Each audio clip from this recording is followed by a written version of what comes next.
Hi, ನಮಸ್ತೆ ಎಲ್ರಿಗೂ. Friends, ಇವತ್ತೊಂದು ಪುಟ್ಟ ಕತೆ ನಿಮ್ಮ ಜೊತೆ ಶೇರ್ ಮಾಡ್ಕೊಳ್ತಾ ಇದ್ದೇನೆ. ಈ ಕಥೆಯನ್ನು ಕೇಳಿ ನಿಮಗೆ ಹೇಗೆ ಅನಿಸ್ತು ಅಂತೇಳಿ ನೀವು ನನಗೆ ಕಮೆಂಟ್ ಮಾಡಿ ಹೇಳಿ. ಯಾಕಂತೇಳಿದ್ರೆ ಈಗ ನಾನು ಹೇಳೋ ಕತೆ ಉಂಟಲ್ಲ, ಇದೊಂದು ಜೀವನಕ್ಕೆ ಆಗುವಂಥ ಒಂದು ಅರ್ಥಪೂರ್ಣವಾದಂಥ ಒಂದು ಕತೆ ಇದು. ನಾವು ಎಷ್ಟು ಮೋಸ ಹೋಗ್ತೇವೆ ಅಂತ ಹೇಳಿದ್ರೆ, ಈಗ ನಾವೆಲ್ಲರ ನಂಬ್ತೇವೆ, ಅವ್ರು ನಮ್ಮನ್ನ ದಡ ಸೇರಿಸ್ತಾರೆ ಅಂತೇಳಿ ನಾವು ಅವ್ರ ಜೊತೆಯಲ್ಲಿ ಒಂದು ಇದರಲ್ಲಿ ಇರ್ತೇವೆ, ಅಂದರೆ ಒಂದು ಫ್ರೆಂಡ್ಶಿಪ್ ಅಲ್ಲಿ ಇರ್ತೇವೆ, ಅಥವಾ ತುಂಬಾ ನಂಬ್ಕೊಂಡಿರ್ತೇವೆ. ಅಂಥವ್ರು ನಮ್ಗೆ ಯಾವ ಥರ ಮೋಸ ಮಾಡ್ಬೋದು ಅಂತೇಳಿ, ಅಂದರೆ ನಾವು ಯಾವ ಥರ ಕೇರ್ಫುಲ್ ಆಗಿರಬೇಕು, ಜಾಗ್ರತೆ ಆಗಿರಬೇಕು ಅನ್ನೋದನ್ನ ಒಂದು ಕಥೆಯಲ್ಲಿ ನಿಮಗೆ ನಾನು ತಿಳಿಸ್ತಾ ಹೋಗ್ತೇನೆ. ಖಂಡಿತವಾಗ್ಲೂ ವಿಡಿಯೋ ನಿಮ್ಗೆ ಇಷ್ಟ ಆಗ್ತದೆ ಅನ್ಕೊಳ್ತೇನೆ ನಾನು. ಯಾಕಂತ ಹೇಳಿದ್ರೆ ಸ್ವಾಭಾವಿಕವಾಗಿ ಈ ಪ್ರಪಂಚದಲ್ಲಿ ಆಗುವಂಥದ್ದೇ ಇದೆಲ್ಲ. ಕತೆ ಎಷ್ಟು ಜನರಿಗೆ ಯಾವ್ಯಾವ ಥರ ನಿಮಗೆ ಅರ್ಥ ಆಗ್ತದೆ ಅನ್ನೋದನ್ನು ಸಹ ನೀವು ಕಮೆಂಟ್ ಮಾಡಿ ಹೇಳಿ ನನಗೆ. ವಿಡಿಯೋ ಫುಲ್ ನೋಡಿ, ಎಲ್ಲಿ ಸಹ ಸ್ಕಿಪ್ ಮಾಡಬೇಡಿ, ಮತ್ತು ಆದಷ್ಟು ಶೇರ್ ಮಾಡಿ, ಯಾರಿಗಾದ್ರೂ ಒಂದು ಹೆಲ್ಪ್ ಆಗ್ಬೋದು ಅನ್ನೋ ಕಾರಣಕ್ಕೆ. ಸ್ಟಾರ್ಟಿಂಗಲ್ಲೇ ಹೇಳಿದೆ, ನಾವು ನಂಬಿದವರೆಲ್ಲರೂ ನಮಗೆ ಒಂದು ದಡ ಸೇರಿಸ್ತಾರೆ ಅನ್ನೋ ಒಂದು ನಂಬಿಕೆನ ನಾವು ಯಾವತ್ತೂ ಇಟ್ಕೊಳ್ಬಾರ್ದು. ಅಂಥ ಒಬ್ರು ಸಿಕ್ಕಿದ್ರೆ ಅದು ನಮ್ಮ ಅದೃಷ್ಟ. ನೋಡಿ, ನಾನೊಂದು ಕತೆ ಹೇಳ್ತೇನೆ. ಆ ಕಥೆಯಲ್ಲಿ ಎಷ್ಟು ಅರ್ಥ ಇದೆ ಅಂತ ಹೇಳಿ ನಿಮ್ಗೇನೆ ಅರ್ಥ ಆಗ್ತದೆ. ಒಂದು ಕಾಡಲ್ಲಿ ಒಂದು ಮರ ಇತ್ತು. ಆ ಮರದ ಹತ್ರ ಒಂದು ಹೊಳೆ ಸಹ ಇತ್ತು. ಆ ಮರದಲ್ಲಿ ಒಂದು ಪಕ್ಷಿ ತನ್ನ ಪುಟ್ಟ ಮರಿಗಳ ಜೊತೆಯಲ್ಲಿ ವಾಸ ಮಾಡ್ತಾ ಇತ್ತಲ್ವಾ. ಅದರಲ್ಲಿ ಆ ಮರದಲ್ಲಿ ಆ ಪಕ್ಷಿಯ ಜೊತೆಯಲ್ಲಿ ಇನ್ನೊಂದು ಇದರಲ್ಲಿ ಹಾವಿತ್ತು. ಆ ಹಾವು ಈ ಪಕ್ಷಿಗೆ ತುಂಬಾ ತೊಂದರೆ ಕೊಡ್ತಾ ಇತ್ತು. ಅಂದ್ರೆ ಇದು ಮೊಟ್ಟೆ ಹಾಕಿದ್ರೆ ಮೊಟ್ಟೆ ತಿನ್ನೋದು ಅಥವಾ ಮರಿ ತಿನ್ನೋದು ಆ ತರ ಎಲ್ಲ ಮಾಡ್ತಾ ಇತ್ತಲ್ವಾ. ಹಾಗೆ ಆ ಮರದ ಎದುರುಗಡೆ ಒಂದು ಹೊಳೆ ಇತ್ತಲ್ವಾ. ಹೊಳೆಯಲ್ಲಿ ಏಡಿ, ಮೀನು ಅದೆಲ್ಲ ಇರುವಾಗ ಈ ಪಕ್ಷಿ ಏನ್ ಮಾಡ್ತಾ ಇತ್ತು, ಅದನ್ನ ಹೋಗಿ ತಿಂತಾ ಇತ್ತು. ಅಂದ್ರೆ ಒಬ್ರಿಗೊಬ್ರಿಗೆ ಹೊಟ್ಟೆಗೆ ಏನ್ ಬೇಕು ಹಾಗೆ ಅಲ್ವಾ ಅದು. ಒಂದಿನ ಈ ಪಕ್ಷಿ ಏನ್ ಮಾಡ್ತು, ಹೋಗಿ ಸುಮ್ಮನೆ ಕುತ್ಕೊಂಡು ತುಂಬಾ ದುಃಖದಲ್ಲಿ ಇತ್ತು. ಅಂದ್ರೆ ಈ ಹಾವು ತನ್ನ ಮರಿಗಳನ್ನೆಲ್ಲ ತಿಂದು ಹಾಕ್ತಾ ಉಂಟಲ್ಲ, ಏನ್ ಮಾಡುದು ಅಂತೇಳಿ. ಈಗ ಕುತ್ಕೊಂಡಿರುವಾಗ ಏಡಿ ಬಂತು ಹೊಳೆಯಿಂದ. ಏಡಿ ಬಂದು ಕೇಳ್ತು, ಏನಾಯ್ತು ಪಕ್ಷಿ, ಯಾಕೆ ಈ ತರ ಒಂದು ಇದರಲ್ಲಿ ಕೂತಿದೆಯಾ ಟೆನ್ಷನ್ ಅಲ್ಲಿ ಅಂತೇಳಿ. ಆಗ ಆ ಪಕ್ಷಿ ಹೇಳ್ತು, ಇಲ್ಲಿ ಒಂದು ಹಾವಿದೆ, ಆ ಹಾವಿಂದ ನನ್ನ ಮರಿಗಳನ್ನ ನಾನು ರಕ್ಷಣೆ ಮಾಡಬೇಕು, ಏನ್ ಮಾಡೋದು ಅಂತ ಹೇಳಿ ಗೊತ್ತಾಗ್ತಾ ಇಲ್ಲ ಅಂತ ಆ ಏಡಿ ಹತ್ರ ತನ್ನ ಕಷ್ಟನೆಲ್ಲ ಹೇಳ್ಕೊಳ್ತು ಈ ಪಕ್ಷಿ. ಆಗ ಆ ಏಡಿಗೆ ಏನ್ ಅನ್ನಿಸ್ತಂತ ಹೇಳಿದ್ರೆ, ಈ ಪಕ್ಷಿ ದಿನಾ ಬಂದು ಮೀನು ಮತ್ತೆ ನನ್ನ ಮರಿಗಳನ್ನು ಸಹ ಇದು ತಿಂತಾ ಇರ್ತದೆ, ಅದಕ್ಕೆ ಇದಕ್ಕೊಂದು ಸರಿಯಾದ ಒಂದು ಪಾಠ ಕಲಿಸಬೇಕು ಅಂತೇಳಿ ಯೋಚನೆ ಮಾಡ್ತು. ನೋಡಿದ್ರಲ್ಲ, ಈ ಪಕ್ಷಿ ಬಂದು ಏಡಿ ಹತ್ರ ಸಹಾಯ ಕೇಳುವಾಗ ಈ ಏಡಿ ಬೇರೆ ತರನೇ ಯೋಚನೆ ಮಾಡ್ತು. ಏನಾದ್ರೂ ಮಾಡಿ ಈ ಪಕ್ಷಿಯನ್ನ, ಈ ಮರಿಗಳನ್ನ ನಾವು ಏನಾದ್ರೂ ಒಂದು ಮಾಡಿದ್ರೆ ನಾವು ಸಹ ಉಳಿಬಹುದಲ್ಲ ಅಂತೇಳಿ ಯೋಚನೆ ಮಾಡ್ತು. ಹಾಗೇನೆ ಈ ಪಕ್ಷಿಗೆ ಈ ಏಡಿ ಒಂದು ಐಡಿಯಾ ಕೊಡ್ತು. ಅಂತ ಏಡಿ ಎಷ್ಟು ನಾಟಕ ಮಾಡಿತಂತ ಹೇಳಿದ್ರೆ, ಆ ಪಕ್ಷಿಯ ಎದುರುಗಡೆ ತುಂಬಾ ಒಂದು ಅನುಕಂಪ ಇದೆ ನಿನ್ ಮೇಲೆ, ನಿನ್ನ ಒಳ್ಳೆತನನೇ ನಾನು ಬಯಸ್ತೇನೆ ಅನ್ನೋ ತರ ಒಂದು ನಾಟಕ ಮಾಡ್ತಾ ಇತ್ತು. ಆಮೇಲೆ ಆ ಪಕ್ಷಿಗೆ ಅದು ಹೇಳ್ತು, ನಾನು ನಿನ್ಗೆ ಮುಂಗುಸಿ ಇರುವಂತ ಒಂದು ಜಾಗ ತೋರಿಸ್ತೇನೆ. ಗೊತ್ತುಂಟಲ್ಲ, ಮುಂಗುಸಿಗೆ ಹಾವಿಗೆ ಆಗುದಿಲ್ಲ ಅಂತೇಳಿ. ಇದಕ್ಕೆ ಲಾಭ ಆಗ್ತದಲ್ಲ ಆ ತರ. ನೋಡಿ, ನೀವು ಕಥೆನ ಕೇಳ್ತಾ ಹೋಗಿ, ನಿಮ್ಗೇನೆ ಒಂದು ಐಡಿಯಾ ಬರ್ತದೆ ಇದರಲ್ಲಿ.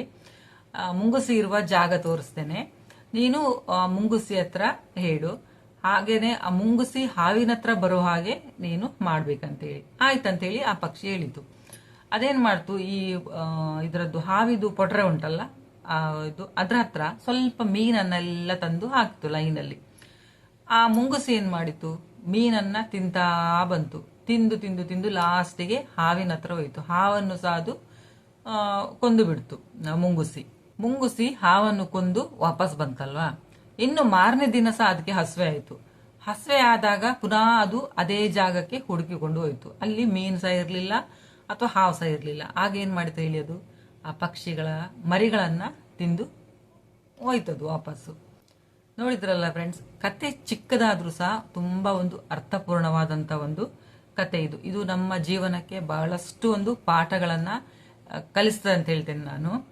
ಯಾಕಂತ ಹೇಳಿದ್ರೆ, ಜೀವನದಲ್ಲಿ ಕಷ್ಟ ಎಲ್ರಿಗೂ ಸಹ ಬರ್ತದೆ. ಆದ್ರೆ ಆ ಕಷ್ಟ ಬಂದಾಗ ನಾವು ಯಾರ ಹತ್ರ ಶೇರ್ ಮಾಡ್ಕೊಳ್ತೇವೆ ಅದು ಮುಖ್ಯವಾಗಿರ್ತದೆ ಈ ಜೀವನದಲ್ಲಿ. ಆಮೇಲೆ ಈಗ ನಾವು ಒಬ್ರ ಹತ್ರ ನಾವು ಸಹಾಯ ತಗೊಳ್ತೇವೆ ಅನ್ಕೊಳ್ಳಿ, ಆ ಸಹಾಯನ ಪಡ್ಕೊಳ್ಳುವಾಗ ಸಹ ತುಂಬಾ ಜಾಗ್ರತೆಯಾಗಿರ್ಬೇಕು. ಅನಗತ್ಯವಾದಂತ ಅಂದ್ರೆ ಅನಾವಶ್ಯಕವಾಗಿ ನಮ್ಮ ಕಷ್ಟವನ್ನ ಬೇರೆಯವ್ರ ಮುಂದೆ ಮಾತನಾಡ್ಲಿಕ್ಕೆ ಸಹ ಹೋಗ್ಬಾರ್ದು. ಯಾಕಂತ ಹೇಳಿದ್ರೆ ತುಂಬಾ ಜನರಿಗೆ ಕಾಳಜಿ ಇರುವುದಿಲ್ಲ. ಈಗ ನಾವು ಒಬ್ಬರ ಮುಂದೆ ಕೂತು ನಮ್ಮ ಕಷ್ಟ ಸುಖ ನಾವು ಹೇಳ್ತಾ ಇರುವಾಗ ಅವರಿಗೆ ನಮ್ಮ ಬಗ್ಗೆ ಕಾಳಜಿ ಇರುವುದಿಲ್ಲ, ನಮ್ಮ ಮೇಲೆ ಅವರಿಗೆ ದ್ವೇಷ ಇರ್ತದೆ ಅಥವಾ ಹೊಟ್ಟೆ ಕಿಚ್ಚು ಅಂತದೆಲ್ಲ ಇರ್ತದೆ. ನಮ್ಮ ಕಷ್ಟ ಅವ್ರು ನಾವು ಹೇಳ್ಕೊಳ್ವಾಗ ಅವ್ರ ಹತ್ರ ಅವ್ರು ಒಳಗಡೆನೆ ಖುಷಿ ಪಡ್ತಾ ಇರ್ತಾರೆ. ಓ, ಇಂಥ ಕಷ್ಟ ಉಂಟಲ್ಲ, ಇವರಿಗೆ ಇನ್ನೂ ನಾವು ಹೇಗೆ ನೋವು ಕೊಡ್ಬಹುದು, ಇನ್ನೂ ಇವರನ್ನ ಹೇಗೆ ಕುಗ್ಗಿಸಬಹುದು ಅಂತ ಆ ತರ ಯೋಚನೆ ಮಾಡ್ತಾ ಇರ್ತಾರೆ. ಆದ್ರಿಂದ ನಾವು ಕಷ್ಟ ಸುಖನ ಹಂಚ್ಕೊಳ್ಳುವಾಗ ಅಥವಾ ಇನ್ನೊಬ್ಬರ ಹತ್ರ ನಾವು ಹೇಳ್ಕೊಳ್ಳುವಾಗ ನಮ್ಮ ಹಿತೈಷಿಗಳು ಯಾರಂತೇಳಿ ನಾವು ತುಂಬಾ ಬಾರಿ ಅಂದ್ರೆ ತುಂಬಾ ಸಲ ನಾವು ಯೋಚನೆ ಮಾಡಿಕೊಂಡು ವಿಷಯನೆಲ್ಲ ಹೇಳ್ಬೇಕಾಗ್ತದೆ. ನಾವೀಗ ಜೀವನದಲ್ಲಿ ನೋಡಿ, ನಾವಂತಲ್ಲ ಎಲ್ಲರೂ ಸಹ ಒಬ್ಬೊಬ್ರು ಒಂದೊಂದು ಪರಿಸ್ಥಿತಿಯಲ್ಲಿ ತುಂಬಾ ಹತ್ತಿರದ ಅಲ್ಲಿ ಇರ್ತಾರೆ ನೋಡಿ, ಅವರಿಂದನೇ ತುಂಬಾ ಸಲ ನಾವು ಮೋಸ ಹೋಗಿರ್ತೇವೆ. ನಮ್ಗದು ಗೊತ್ತಿದ್ದು ಸಹ ನಾವು ಮೋಸ ಹೋಗಿರ್ತೇವೆ. ಎಷ್ಟು ಬಾರಿ ನಮ್ಗೆ ಅವರು ಕೆಟ್ಟದನ್ನ ಬಯಸ್ತಾರೆ, ಎಷ್ಟೋ ಬಾರಿ ನಮ್ಮ ಕೆಟ್ಟದನ್ನ ಬಯಸುವವರು ಶತ್ರುಗಳಂತೂ ಆಗಿರ್ತಾರೆ. ಅದ್ರ ಜೊತೆಯಲ್ಲಿ ನಮ್ಗೆ ಅತ್ಯಂತ ಹತ್ತಿರದವರು ಸಹ ಆಗಿರ್ತಾರೆ, ನಮ್ಮ ಕೆಟ್ಟದನ್ನು ಬಯಸುವವರು. ಇದು ಎಲ್ಲರ ಅನುಭವಕ್ಕೆ ಸಹ ಬಂದಿರ್ತದೆ. ಅದಕ್ಕೆ ನಾನು ಈ ಕತೆ ಹೇಳಿದ್ದು. ಯಾರ ಹತ್ರ ಆದ್ರೂ ನಾವು ಅಂದ್ರೆ ನಮ್ಮ ಹತ್ತಿರದವರು ಅಂತೇಳಿ ನಾವು ನಮ್ಮ ಕಷ್ಟ ಸುಖನ ಹಂಚ್ಕೊಳ್ಳೋದು ಸಹ ಸ್ವಲ್ಪ ಜಾಗ್ರತೆ ಆಗಿರ್ಬೇಕಾಗ್ತದೆ. ನಮ್ಗೆ ತುಂಬಾ ಹತ್ತಿರದಲ್ಲಿರುವವರಿಗೆ ನಮ್ಮ ಕಷ್ಟ ಸುಖ ಅಥವಾ ನಮ್ಮ ಮನೆಯಲ್ಲಿ ಹೋಗುವಂಥದ್ದು ಏನು ವಿಷಯ ಇರ್ತದೆ ಅದ್ರ ಬಗ್ಗೆ ಎಲ್ಲ ಮಾಹಿತಿಗಳು ಸಹ ಇರ್ತದೆ. ಮತ್ತೆ ನಮ್ಮ ಶಕ್ತಿ ಯಾವುದು ಅಥವಾ ನಮ್ಮ ಇದು ವೀಕ್ನೆಸ್ ಯಾವುದು ಅಂತ ಹೇಳಿ ಸಹ ಗೊತ್ತಿರ್ತದೆ ಅವರಿಗೆ. ಆಮೇಲೆ ನಮ್ಗೆ ಎಲ್ಲದಕ್ಕಿಂತ ಹೆಚ್ಚಾಗಿ ಯಾರ ಮೇಲೆ ಜಾಸ್ತಿ ಪ್ರೀತಿ ಇರ್ತದೆ ಅಂತ ಹೇಳಿ ಸಹ ಅವರಿಗೆ ಗೊತ್ತಿರ್ತದೆ.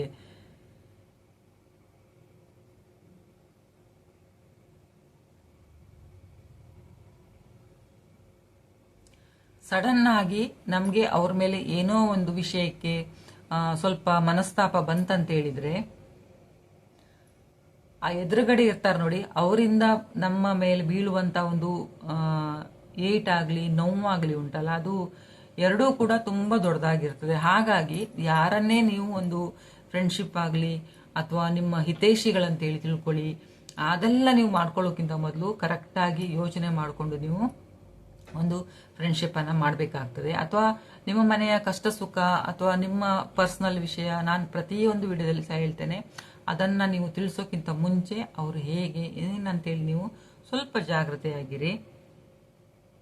ಹಾಗಂತ ಜೀವನದಲ್ಲಿ ಯಾರನ್ನು ನಂಬಾರ್ದಂತೇಳಿ ಸಹ ಅಲ್ಲ, ಆದ್ರೆ ಎಲ್ಲರ ಹತ್ರನೂ ಸಹ ನಮ್ಮ ಇದು ವಿಷಯಗಳನ್ನ ಹಂಚ್ಕೊಳ್ತಾ ಹೋದ್ರೆ ಏನ್ ಚಂದ ಹೇಳಿ ಅಲ್ವಾ. ಯಾರು ಯಾವಾಗ ನಮ್ಮ ವಿರುದ್ಧ ತಿರುಗಿ ಬೀಳ್ತಾರಂತ ಹೇಳಲಿಕ್ಕೆ ಸಾಧ್ಯನೇ ಇಲ್ಲ. ಇವತ್ತು ಚೆನ್ನಾಗೇ ಇರ್ತಾರೆ, ಒಳ್ಳೆ ಮಾತಾಡ್ತಾರೆ, ಅಥವಾ ನಮ್ಮ ಹತ್ರ ಏನಾದ್ರು ಕೆಲಸ ಆಗ್ಬೇಕಂತ ಹೇಳಿದ್ರೆ ತುಂಬಾ ಚೆನ್ನಾಗಿರ್ತಾರೆ. ನೀವು ಮಾತಾಡದೇ ಇದ್ರು ಸಹ ನಿಮ್ಮ ಹತ್ರ ಬಂದು ಮಾತಾಡ್ತಾ ಇರ್ತಾರೆ. ನಾಳೆ ಅವರು ಯಾವ ತರ ಟರ್ನ್ ಆಗ್ತಾರೆ ಅಂತೇಳಿ ಯಾರಿಗೂ ಗೊತ್ತು ಅಲ್ವಾ. ಹಾಗಾಗಿ ನಾನು ಹೇಳುದು, ಅನೇಕ ಅಂದ್ರೆ ತುಂಬಾ ಸಲ ಈ ತರ ಒಂದು ಆಗಿದ್ದಿದೆ. ತುಂಬಾ ಒಂದು ಕ್ಲೋಸ್ ಫ್ರೆಂಡ್, ಪ್ರಾಣ ಸ್ನೇಹಿತರು ಅಂತ ಹೇಳ್ತಾರಲ್ಲ, ಆ ತರ ಇದ್ದವರು ಸಹ ನಮ್ಮ ದೊಡ್ಡ ಶತ್ರುಗಳಾಗಿ ಬಿಡ್ತಾರೆ ಕೆಲವೊಂದು ಪರಿಸ್ಥಿತಿಯಲ್ಲಿ. ಬದುಕಲ್ಲಿ ಎಲ್ಲ ಒಂದೇ ತರ ನಡೀತಾ ಹೋಗುದಿಲ್ಲ, ಏಳು ಬೀಳುಗಳು ಇದ್ದೇ ಇರ್ತದೆ. ಹಾಗಾಗಿ ಸಂಬಂಧ ಆಗ್ಲಿ ಅಥವಾ ಮನಸ್ಸುಗಳು ನಡವಳಿಕೆಗಳು ಎಲ್ಲ ಚೇಂಜ್ ಆಗ್ತಾ ಹೋಗ್ತವೆ, ಒಂದೇ ರೀತಿಯಂತೂ ಇರ್ಲಿಕ್ಕೆ ಸಾಧ್ಯನೇ ಇಲ್ಲ. ಆದ್ರಿಂದ ಯಾವತ್ತೂ ಸಹ ನಮ್ಮ ಜೀವನದ ಒಂದು ಹಿಡಿತ ಉಂಟಲ್ಲ, ಅದು ಅಥವಾ ನಿರ್ಧಾರ ಸವಾಲು ಅದನ್ನೆಲ್ಲ ನಾವೇನೆ ಎದುರಿಸ್ತಾ ಹೋಗ್ಬೇಕು. ಬೇರೆಯವರಿಗೆ ಅದನ್ನ ಒಂದು ದಾರಿ ಮಾಡಿ ಯಾವತ್ತೂ ಕೊಡಬಾರ್ದು. ಜೀವನದಲ್ಲಿ ಸಹಾಯ ಅಗತ್ಯವಾದ್ರೂ ಸಹ ಆ ಸಹಾಯ ಮಾಡೋರು ಎಂಥವ್ರು ಅಂತೇಳಿ ನೋಡುದು ತುಂಬಾ ಒಂದು ಮುಖ್ಯವಾಗಿರ್ತದೆ ಜೀವನದಲ್ಲಿ. ನಮ್ಮನ್ನೇ ನಂಬ್ಕೊಂಡು ಒಂದು ಕುಟುಂಬ ಬದುಕ್ತಿರುವಾಗ ಅವರೆಲ್ಲರ ಜಾಗ್ರತೆಯನ್ನು ಮಾಡುವುದು ನಮ್ಮ ಜವಾಬ್ದಾರಿ ಆಗಿರ್ತದೆ.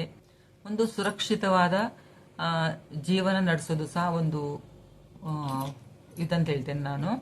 ಹಾಗಾಗಿ ಯಾವುದೇ ತರದ ಜನರನ್ನ ನೀವು ನಂಬೋಕ್ಕಿಂತ ಮೊದಲು ಒಂದು ಯೋಚನೆ ಮಾಡಿ. ಹಾಗಾಗಿ ಎಲ್ಲರೂ ಸಹ ಮೊದಲೇ ಹೇಳಿದೆ ನಾನು, ನಾವು ನಮ್ದವರೆಲ್ಲರೂ ಸಹ ನಮ್ಮನ್ನ ಒಂದು ಕರೆಕ್ಟ್ ಆದಂತಹ ಒಂದು ದಾರಿ ತೋರಿಸ್ತಾರೆ ಅಥವಾ ಒಂದು ದಡ ಸೇರಿಸ್ತಾರೆ ಅನ್ನೋದು ತುಂಬಾ ಒಂದು ಶುದ್ಧವಾದಂತ ಸುಳ್ಳಂತಾನೆ ನಾನು ಹೇಳ್ತೇನೆ. ಹಾಗಾಗಿ ನಮ್ಮ ಬದುಕು, ನಮ್ಮ ಜೀವನ, ನಮಗೆ ಬರುವಂತ ಒಂದು ಸವಾಲು ಅದನ್ನೆಲ್ಲ ನಾವೇ ಎದುರಿಸಬೇಕು. ನಮ್ಮ ಫ್ಯಾಮಿಲಿ ಎದುರಿಸ್ಬೇಕು ಅಂತ ಹೇಳಿದ್ರೆ ನಮ್ಮ ಗಂಡ, ನಮ್ಮ ಮಕ್ಕಳು ಅವರೇ ಎದುರಿಸಬೇಕಾಗ್ತದೆ. ಯಾರನ್ನೇ ನಂಬಿ ನೀವು ಅಥವಾ ಅಂದ್ರೆ ಎಲ್ಲರೂ ಸಹ ಕೆಟ್ಟವರು ಅಂತ ಹೇಳಿ ನಾನು ಯಾವತ್ತೂ ಹೇಳುದಿಲ್ಲ. 100ರಲ್ಲಿ ಒಬ್ರು ಇಬ್ರು ತುಂಬಾ ಒಳ್ಳೆಯರಿರ್ತಾರೆ, ತುಂಬಾ ಹೆಲ್ಪ್ ಮಾಡ್ತಾರೆ, ತುಂಬಾ ಒಂದು ಪಾಸಿಟಿವ್ ಎನರ್ಜಿ ಅಂತ ಹೇಳ್ತಾರಲ್ಲ ಆ ತರ ಕೊಡ್ತಾರೆ, ನಮಗೆ ಮುಂದೆ ಹೋಗುವಂತ ಒಂದು ದಾರಿ ತೋರಿಸ್ತಾರೆ.